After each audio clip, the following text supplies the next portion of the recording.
dei pescatori con Domino Experience.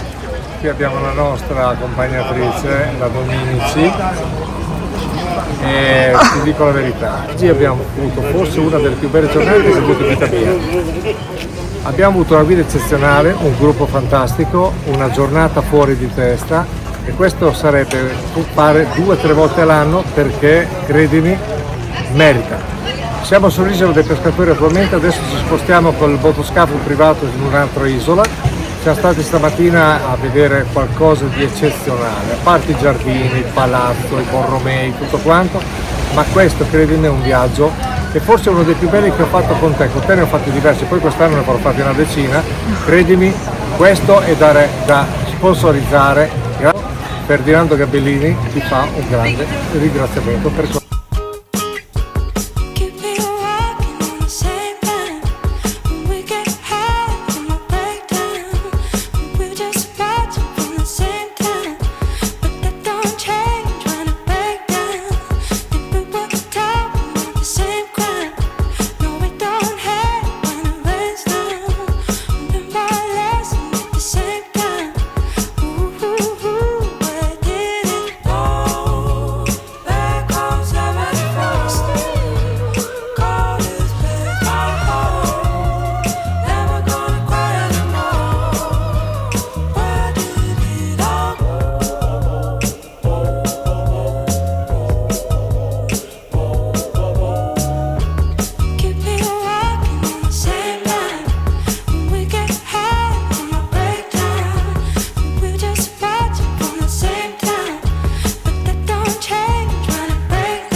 Domino ha dominato anche a questo giro.